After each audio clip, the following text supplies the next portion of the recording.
Mamphela Ramphele. I'm the founder of Agang, which is a new political party intended to restore the hope, the dignity, and the integrity in our governance system so that South Africans can again work together to realize the huge potential of our beautiful country, which has enormous natural, mineral, and human resources. And then you have your vegetation. Of our own fears, our own. But my question is more, what other considerations have you thought of before starting a political party? Did you consider joining existing structures and try influence from within? Because the reason I'm asking, I'm a bit skeptical of new formations because I pulled myself up for ECOP and I worked hard and then I got disappointed in the process. 45 years as an active citizen. From the time I was a medical student up to today. And for 19 years, I've supported each one of the governments of South Africa. Mr. Mandela's government, Mr. Mbeki's government, and even Mr. Zuma's government.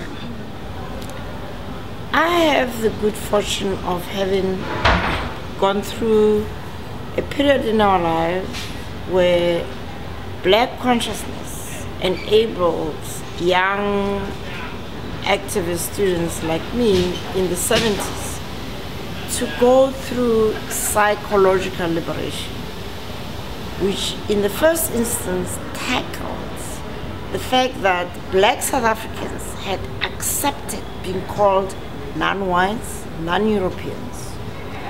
But in addition to that racial divide, we as activists of the time recognized that being Black and women brought in a dimension that was essential to bringing balance into the leadership corps.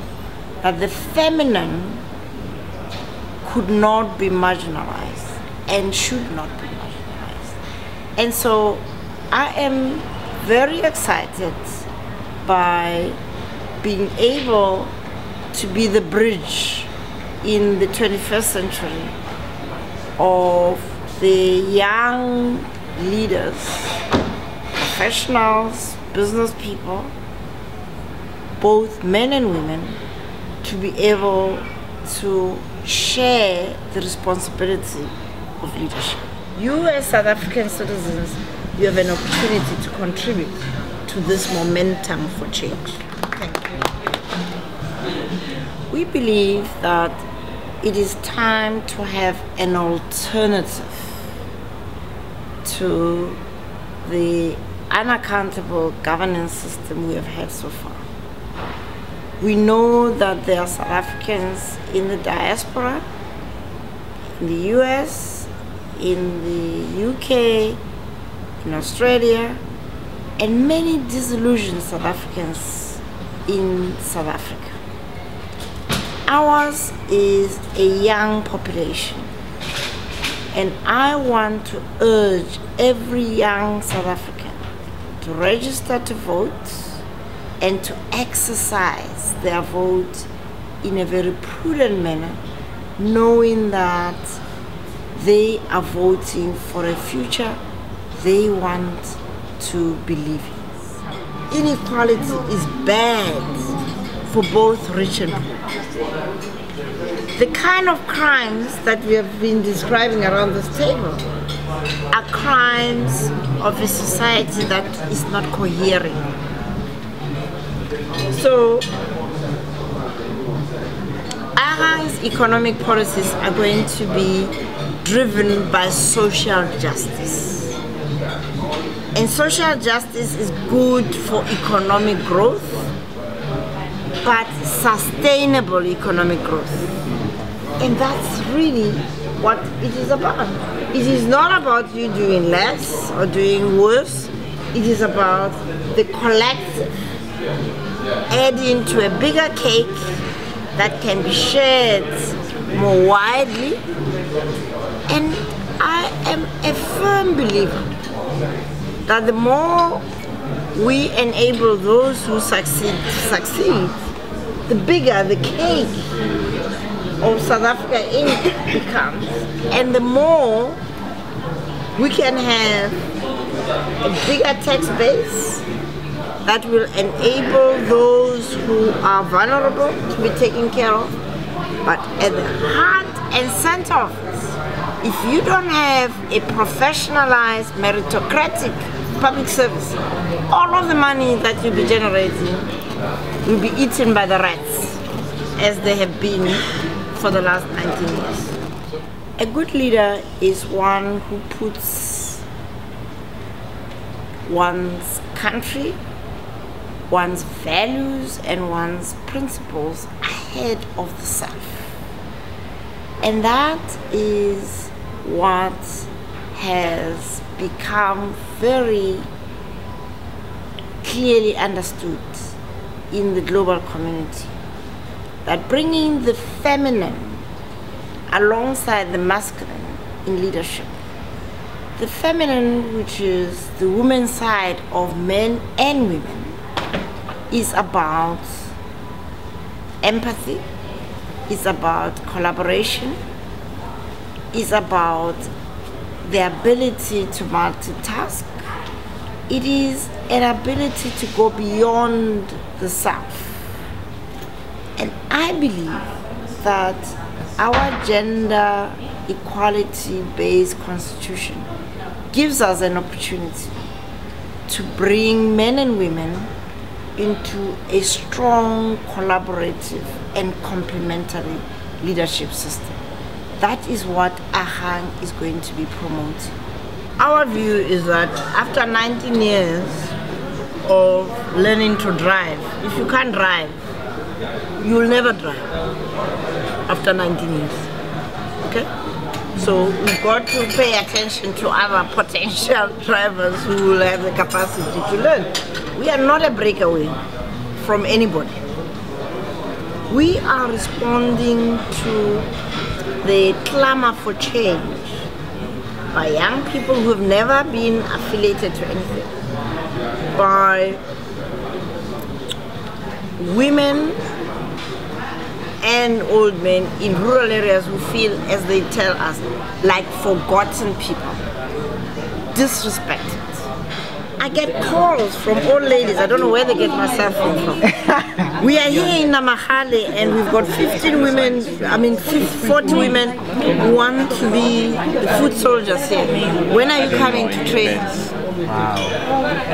I get a call from Northwest.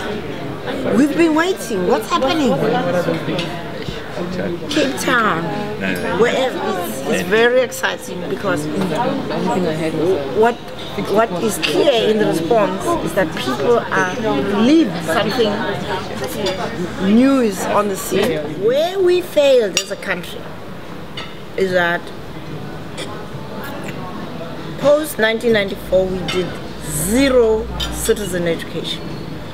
If you go to the US as a grade 1 student, go through citizen education. By the time you finish primary education, you are educated about your country. Not in South Africa.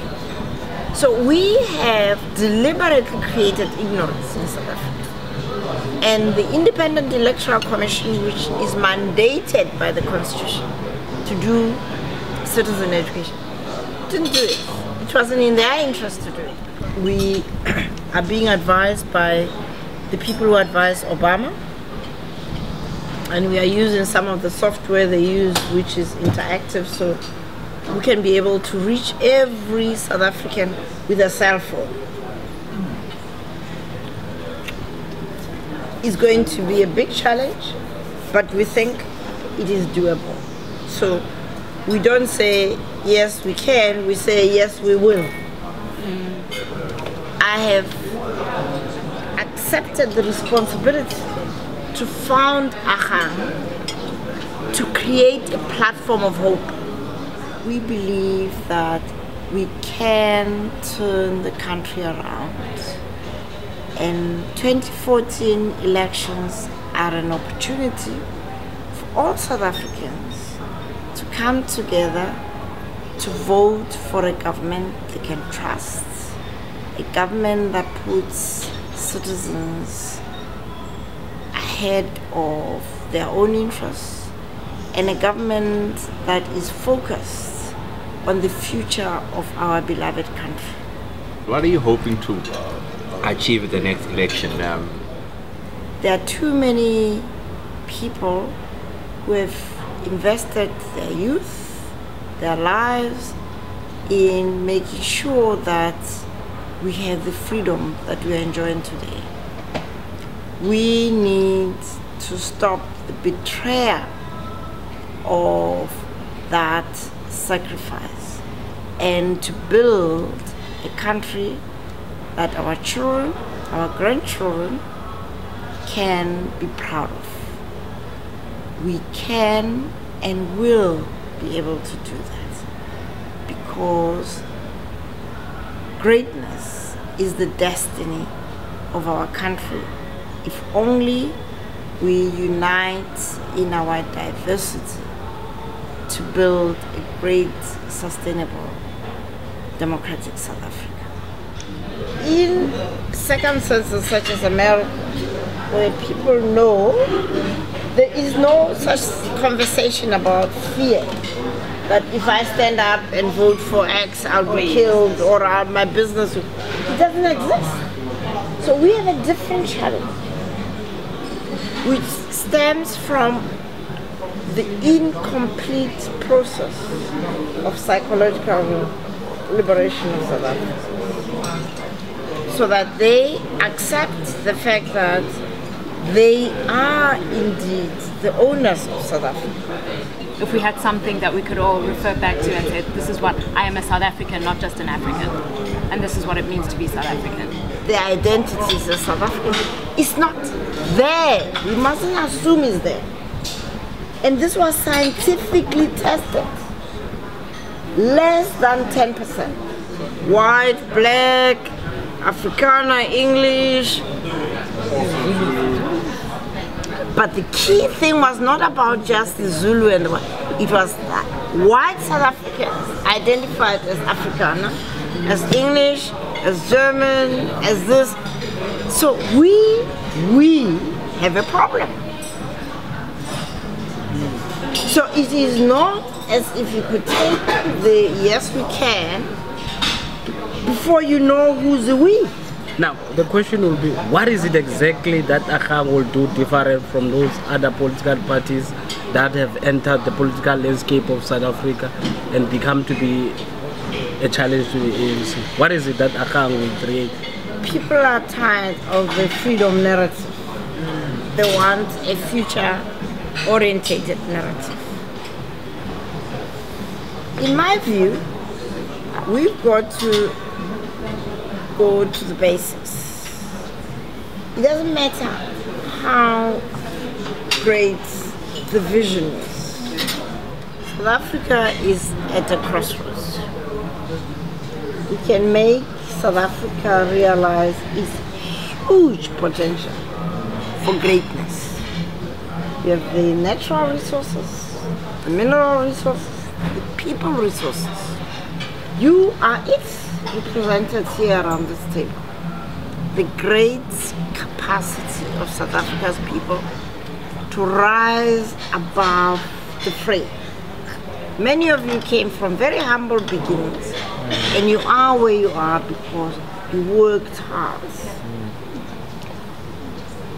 I believe that South Africa has the capacity to restore hope to each and every South African, educated, uneducated, professional and unprofessional. South Africa has the capacity to restore dignity to everybody. And dignity starts with listening to people. Not going there to preach to people, but to listen. And third, I believe South Africa has the capacity to restore integrity in public and private life. If we do those three restorations, hope, dignity and integrity, we are in. No country will be better than us, because our resource base of an amazing natural resource base, an amazing mineral resource base, an amazing human resource base, and our resilience as a people. We have pulled back when people thought, oh, they'll never get it together. We did in 1994. Several times when we faced challenges, people thought we wouldn't do it. Whether it was the World Cup in 1996, it was the Soccer World Cup in 2010, we did it. But what we need to do is to learn from the experiences of what works to get us to that high point, that mountain top where we belong. I have no doubt, having listened to you this evening, that we are on the journey to make ours the greatest democracy ever. Thank you.